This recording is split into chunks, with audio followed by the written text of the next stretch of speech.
Yeah, who run the world? Girls. Who run the world? Girls. Who run the world? Girls.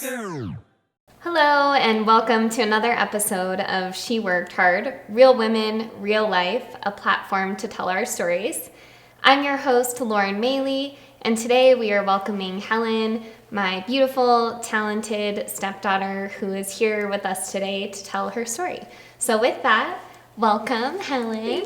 How Hi. are you? I'm good. How are you? Good. Thank you so much for coming to chat with us today. I wanted to jump into some questions and start with how and where your journey began. Yeah, so I have had a very interesting journey to get to where I am as a Division I collegiate athlete. I grew up in Denver, born and raised, been able to experience everything Colorado has to offer. I have loved every minute of my childhood. It's been amazing and fun and exciting. You guys went up to Grand Lake a lot, I know, when you were young. Yes. So talk to me about that and what that looked like. That, I think, was really, it shaped me for who I became, because it gave me appreciation for the outdoors and to be independent, because it was a safe neighborhood and environment. Me and my brother and our friends we grew up with at a very young age had so much more freedom to be able to go explore. That's so nice. And just become, independent and experiencing life for ourselves. Yeah, So, that's really cool that it was a safe environment. And I know you have, from what I've witnessed, this group of kids that you guys all grew up together, and you have a really special bond. We call them the Lowry crew. And I know that every single one of you has kind of grown up to be a really just young, impressive young person. And do you think that had a part to do with it? honestly, yeah, I think we grew up in such a tight-knit group, which I feel like is not super common. It's not. Especially continuing our friendships for our entire lives. I mean, we're all still just as close and as loving, and not only with the kids being some of my best friends, I have 5 or 6 mom and dads too, because those parents love us all so deeply and so dearly that they would do anything for us and we would do anything for them, and it's kind of just this beautiful cooperation about all of us being together. Yeah, I've definitely witnessed it. You guys have this special bond and this group of people, and I think that has shaped you a lot as a young woman today, which I think is really, really neat. And after you were growing up in Grand Lake and all of that, I know that you took an interest in track, which we're here to talk about a lot today, because it's very impressive that you just finished out your career as a D1 athlete at the University of Oklahoma. Very, very impressive young woman, so hardworking, so driven. And we, I think, are interested in how you got there. So start us kind of from the beginning with track. Was it your freshman year of high school? Yeah. I would say my journey with running, though, would have started in middle school for me. Really? Okay. Not at a track level or really in any competition level, but I went to GALS, which is Girls Athletic Leadership School. That's right. And so there, athletics play a really big part into our learning. Okay. So we have, they really truly believe if your body is being stimulated and your brain's being stimulated, you're going to learn more. Interesting. And so we would start the day every morning with different workouts, different things we were doing. And so we had a running block, yoga block, circuit training block. In 7th grade? Yeah, in 6th grade. In 6th grade. Amazing. Yeah. Okay. So I think my love and not dependency, my love and really truly passion of working out came from that. Interesting. Yeah. Very cool. Yeah, so that's kind of where I started, and I realized I was great at running. Yes. In that kind of scenario. Actually, I have a really funny story of the first time I ever competed in a running thing. Yes, tell me. Was field day. Yes. And I think I was in 3rd grade. I was really, really young. Okay. And we had to run a 400. Okay. And it was through the field and around. It was field day. It was this whole thing. Yes. And I just took off. You just sprinted. I just started sprinting. And they were this girl's fast. You had to it wasn't like a track, it was like a field, and we had to like go Yes. behind our school building, and all the parents were like, oh, she's not gonna make it, her body's gonna burn die, out. yeah, it's not gonna go good. And then little me just pops around the corner, and I am like not even exaggerating, I beat all the boys and the girls in my class Stop by it. so much. Everyone was like, did you do the whole course? What is Yeah. happening? I guess that was my first moment where I was like, okay, like I'm good at this. Like, this is Absolutely. funny. And it's just like a story I always am just like, I that's love hilarious. that you remember that. Like, that's like a core memory. You're It like, is. I have been running since I was a child. Yeah, definitely. But yeah, like fast forward all the way to high school, I was a pom dancer. That's right. And that's so right. that was really my passion at the time. I loved dancing. I loved performing that. for people. Yes. I really feel like there's something so special about being able to just like catch someone's eye. Absolutely. And just like and for a make second, people yeah. smile Yeah. and Laugh and clap and do all those Yes. things. So I really love that. I love that. But with that, another thing that just like sucks that we have to go through is you don't get gym credit for being on pom because it isn't like a Really? recognized sport. Wow. And so that's for so me, sad. It yeah. should be. We work just as hard. Our season's actually longer than every other sport. Wow. But, you and know. you have to have so tremendous athletic ability to be able to dance like yeah. that. Yeah, because you're doing a full, say 2-minute cardio session all out. Absolutely. But you also have to do that with your hair done and your makeup done. Yes. And a smile. And a Yes. performance. Yes. And so Look your best. Be Yeah. your best. Be on. Yes. you can't just, like when you're running, like you can just run. Yeah. But when you're dancing, you have to do your workout, do your job, and also look really beautiful doing it at the same time. Right. Yeah. It's good to know though that there needs to be a change there Yeah. with women, and I'm sure cheerleading is similar. I'm not sure, Yeah. but poms, cheer, those things should be counted as gym credit. Absolutely. They should. Because, like, they're, CHASA, Colorado, like, sports Yes. association, whatever. Yes. They don't recognize cheer or pom, at least when I was in high school, as full sports, but it never made sense. 'Cause Yeah, I was that like, doesn't make sense. we're working just as hard. We're doing everything we can. We work out with those school trainers. Like, Yeah. it's one of those things that needs to be talked about and changed. Absolutely. Absolutely. Well, thank you for bringing that up because that's what the show is all about, Yeah. raising awareness on all the topics. And so while you were doing POM, you were also doing track at the Yeah. same time, right? So what did that look like moving into high school track? Yeah, so I started track my freshman year of high school. I started a little bit later in the season because of pom, but I loved it. My very first race, I actually fell on my very first hurdle. Oh no! In my very first race. hurdles, Helen, so intense. I was like, I want to be a hurdler. Well, they wanted me to be a hurdler too, because the long legs and all that Yes, stuff. tall. Yes. But yeah, I fell in my very first race. No! I got up and finished though, and I actually ran like a pretty good time. Like they were all Okay. very surprised and happy. So yeah, that was kind of that first encounter I had with track, and I finished out my season, and it was good. And I think I got like second place in like DPS, like Denver Public Schools. Okay. Which was exciting for your first time, Yes, being on a team. absolutely exciting, and being a freshman. Yeah. Yeah, big deal. Yeah. And you were at East High School, and they had a pretty good track team, right? Yeah, we had a really good track team. We every year we had multiple girls going to state. Our school I think holds A bunch of records. a bunch of records. Yeah. I know I was on like the record breaking team for the sprint medley. Cool. So cool. yeah, What a great so- accomplishment. It's cool. It's cool to be a part of like such a really, really well built team. Absolutely. I know that it's not all rainbows and butterflies Yeah. when you're running with a group of people. You Yeah. run into sometimes difficult personalities in life and in school. Yes. And so talk to me about kind of how you overcame those things and the things that you encountered. Yeah, I think I really saw a lot of different personalities and a lot of different types of people being Yes. in this sport. Yes. And I think a lot of the time there is a weird dynamic with coaches and their athletes. Interesting. And almost sometimes I think the power that our coaches have over us Yes.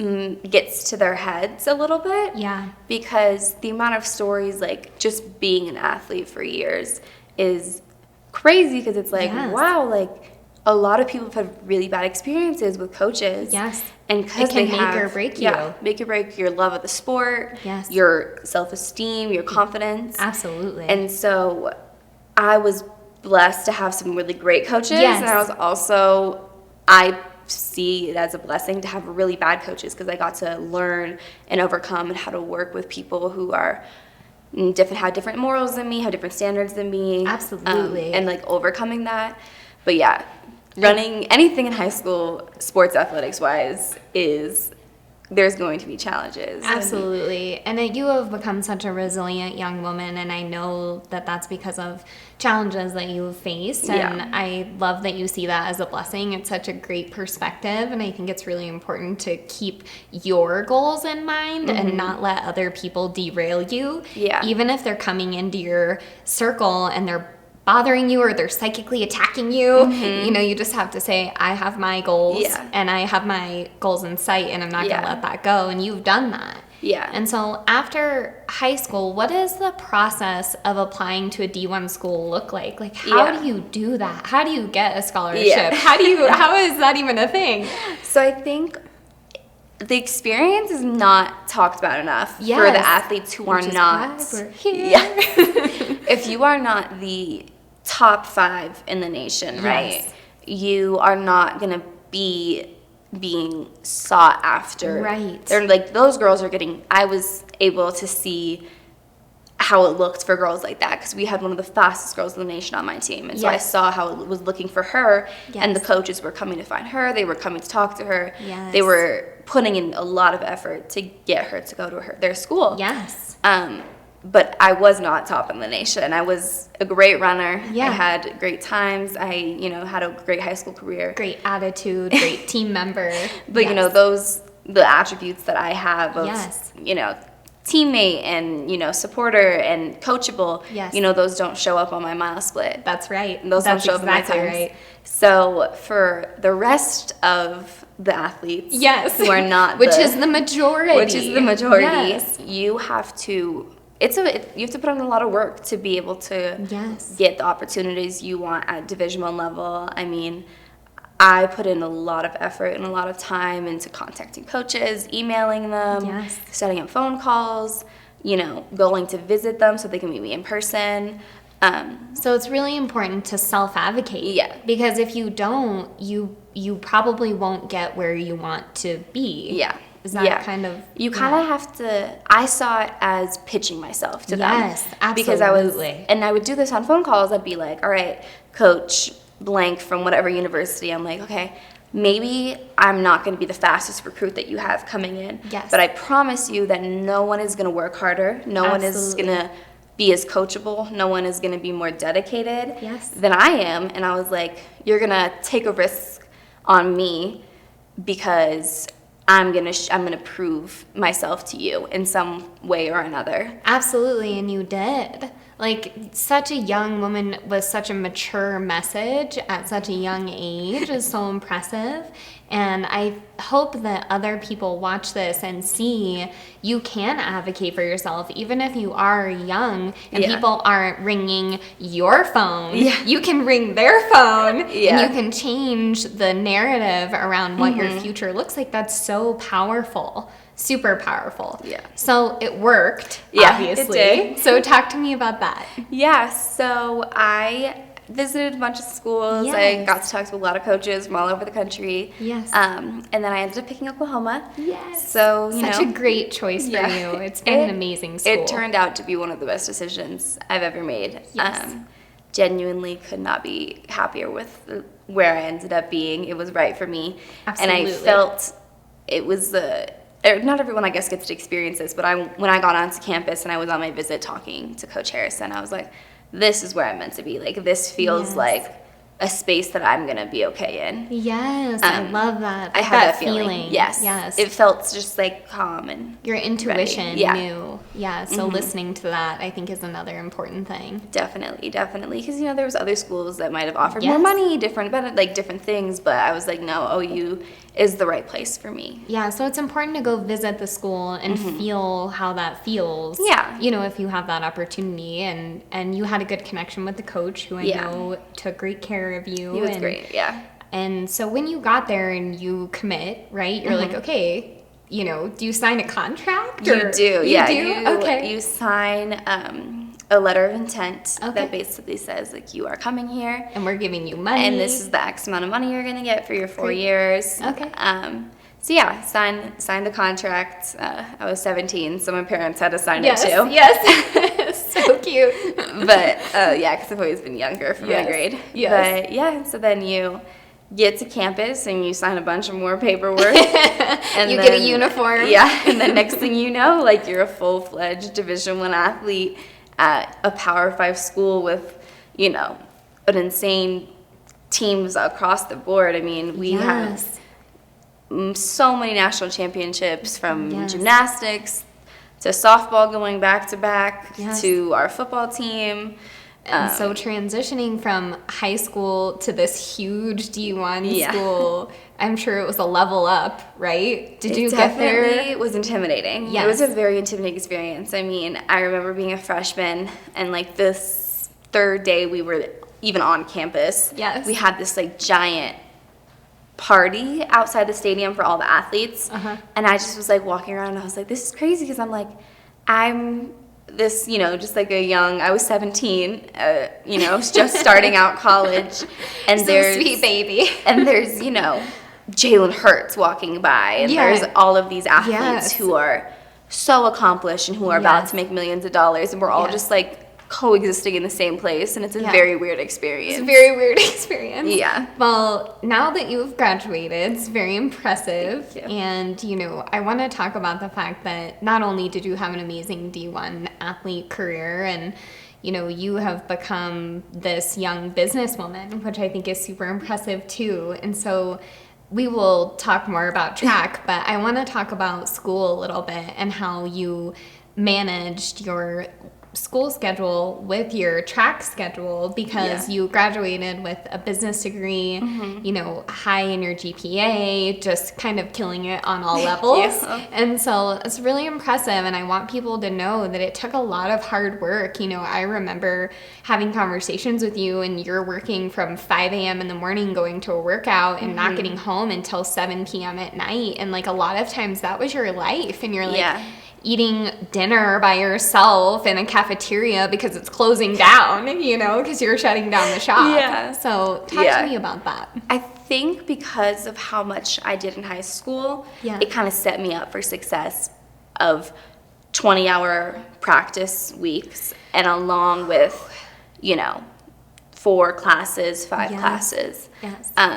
We always made a joke about me in high school, because I would have 3 backpacks when I would leave the house. I would have school backpack, track backpack, and pom backpack, because I needed all of them. I love it. And so I think that kind of set me up. I was like, okay, we know how to get stuff done when stuff needs to get done. Yes, absolutely. But yeah, I mean, transition to college, it's a very different game. You're having, really long readings every night, and you're writing 10-page, 20-page papers all the time.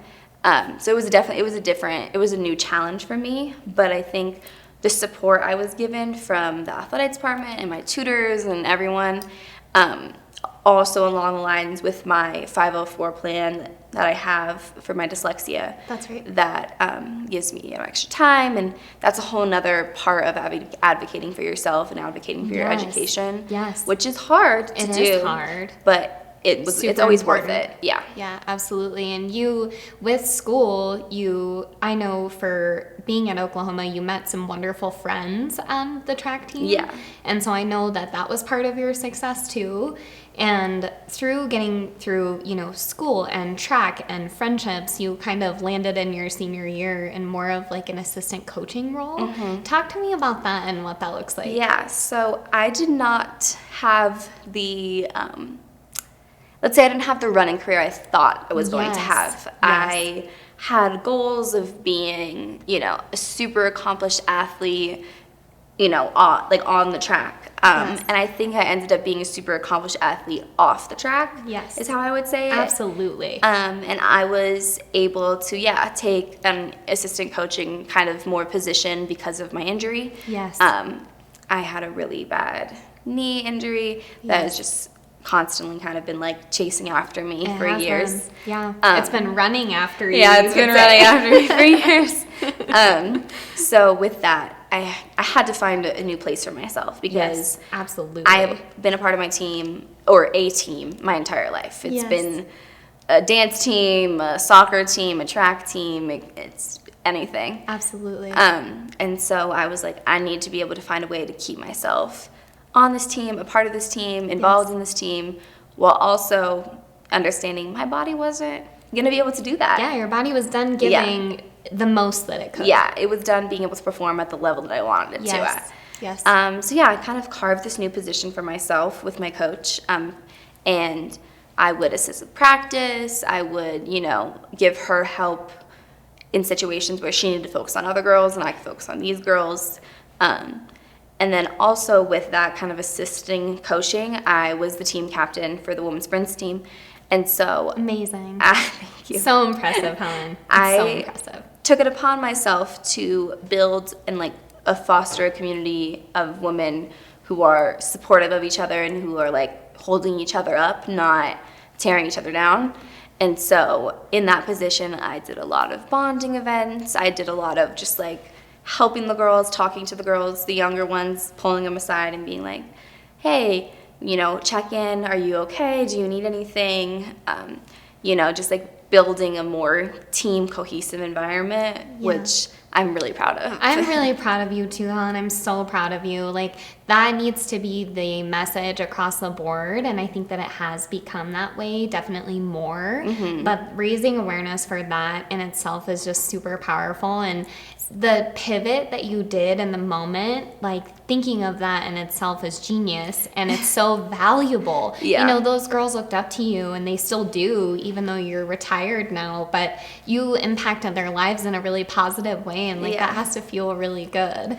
It definitely does. Definitely super, super proud of you for that. Thank you. And, outside of being this amazing businesswoman and D1 athlete and this leader in your community, you are other things in this life. You are a daughter, you're a sister, and you're a follower of Christ. Mm-hmm. And I wondered if you would elaborate on that for us a little bit. Of course, yeah. So I grew up, I wouldn't really say grew up. I was a part of the Catholic Church Yes.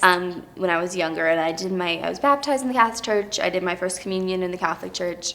And then we kind of just as a family, we all kind of just stepped away from that because it was a weird time. Yeah, it was a weird time for the church. And everyone involved in it, and we just weren't really aligning with that. Yeah. And there's still times where I don't align with, the church and Yes, the things. all the things. Yes. Yes. But then when I got to OU, I just felt like I was missing something. Yes. And so I started going to Victory Family Church in Norman, Yes. and I just immediately was like, okay, this is something I love being a part of. Yes. Felt connected there. Yeah, I felt really connected. I felt connected to God. I felt connected to the people. I love that. And through that process of me reacquainting myself with being religious, Yes. I found a lot of love for this newfound connection I have with God. I love that. And so, actually last year I was able to get baptized again. Yes. Because I felt, of course, getting baptized as a baby is beautiful and Yes. loving and but all you don't things. remember that. Yeah, I don't get to remember that. And so I wanted to do it again as an adult and Yes. saying, I'm recommitting myself to being a follower of Christ and to living God's plan for me. And that was something I felt so empowered by doing. Absolutely. And I loved that I was able to do it as an adult, making the conscious decision for myself. Yes. And just how like blessed I felt after I got to be a part of that. I love that for you, Helen, and I think that that's such a beautiful message that as an adult you can make your own decisions about your religion, and I think that's really amazing and powerful for people to know, because sometimes I think when you're born or raised a certain way, you don't realize that you can have a choice. Yeah. And so it definitely is another just hard-hitting message that, you know, spirituality is a personal decision. And I love that as a grown woman, you were like, this is what's right for me. And I just think that's really cool. Yeah, it felt right. It felt good. Yes. It felt Felt like your important. community. Yeah. Yeah, I love that. So on a lighter topic, what do you do for fun in your free time? Yeah. So me and my best friend hang out all the time. Yes, She's love amazing. Cam, can't live without her. We love Cam. We love Cam. She's one of our interviews. She's great. So, you know, we find our fun and we do things, and, you know, I love being spontaneous and living in the moment. Yes. Some of my favorite nights ever are like us just running around town doing hanging all out. the things. But like hobbies wise, I think that's something I'm like coming into now, because Love that. I didn't have time, frankly, Yeah. with school and track and just living a life. Yes. So I'm trying to like feel out like what makes sense is like something I really enjoy to do that's not going to be work as I Yes. transition into my working life. Absolutely. And that's one of those things I think takes a lifetime to figure out. Like, what do I like to do for fun? Yeah. For free, that I don't get paid for, right? Yeah. Like, that's a hobby, Yeah. right? And that's not an easy thing to Yeah. figure out. So far in your life, what are you most proud of? I know you have so many accomplishments already, and you're still so young, but there's a lot there to be proud of. So what's kind of the one that you're the most proud of? I think there's probably just like two different ways I would go with this. Yeah. I think because of my learning disability Yes. and just how most people who have, you know, the level intensity of dyslexia and dysgraphia that I have, most of the time are not super successful in college, and Yeah. it's really, really struggle for them to graduate. So I think just being able to overcome Yes. my really hard setbacks of like learning and reading and writing and all of those things Absolutely. to graduating college with like a 3.5 GPA. Yes, it's so impressive. Really is one of my biggest accomplishments. Absolutely. It deserves a round of applause. Absolutely amazing. Yeah, because it's not, you know, it Not was easy. a lot. It was a lot. And, Yes. you know, my test scores for my, like, reading comprehension and stuff like that are, like, really low to the point where we didn't think it was going to be a thing, that I was Right. going to be able to accomplish a college degree. Absolutely. So I would say that's one of them. And I would say my other biggest accomplishment is hopefully leaving a legacy on the OU track team of just like love and support and bringing the women together and overall just being a team. Because I Absolutely. think there's something so beautiful about being a team Absolutely. that not everyone gets to see when they're a part of it, and they have to take a step back to see it. And so I'm hoping that's going to be my legacy of, you know, a few years down the road when it's like the young girls are now the older girls, and they're Yes. like, oh And yeah, they like follow. this is what we do because this is what Helen used to do. Yeah, absolutely. I think that that's a strong possibility that that's exactly how it's going to go, because it's not something that has been done in the past, and I think that that's the way that the culture is shifting to. Yeah. And so I do think that that legacy is going to live on. Hopefully. And as far as words of wisdom or what you would say to your younger self, you know, looking back at who you were 10 years ago, you're a different person, and you've evolved into such a wonderful, well-rounded human in this world. What would you say to sweet baby Helen?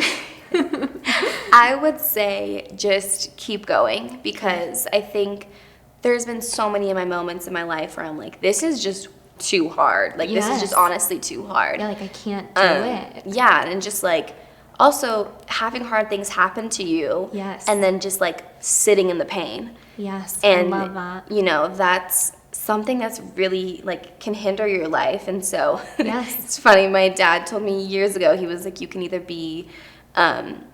live as a victim, or you can, you know, move forward and not be a victim to the pain and to the hard things, you know? Yes. Because I could have sat there in high school and been like, oh, me and my coach don't get Poor along. me. This is Yes. poor me. I'm going to blame everything on everyone else. Yes. And not take ownership and not change it. 100%. And so I think I took that and I ran with it. Yes. To the point where it's like, yes, things happen, bad things happen. Yes. Hard things happen. Yes. But like, I get to write my own story. And That's so 100% right. if I'm not going to hold that emotion with me, if I'm not going to take that with me, then I'm just leaving it there. Absolutely. And just continuing to grow and persevere further from that. Absolutely. That's a super powerful message. Thank you for saying that. I think that is maybe the most important thing that people can learn in their lives, is that you are in charge of your own journey and your own story. Yeah. And bad things happen to all of us. Yeah. It is part of the process of life. It is. Unfortunately. I mean, of course, nobody wants those things to happen. No. But in reality, every single day there are things that we have to overcome. And if you choose to have not a victim mindset, but instead a mindset of overcoming, then your life can look very different. It can look different. It can look completely different. Things like really suck sometimes. And like, Yeah. I never want to say like, oh, it's like you don't ever get to feel your pain. You don't ever get to be sad. Like, that's not true. Like, No, of do all of course. those things, live in the moment, do all of, like, feel Yes. your feelings. But I think you also have to just take a step back. And I did it. I've done it so many times in my life where I'm like,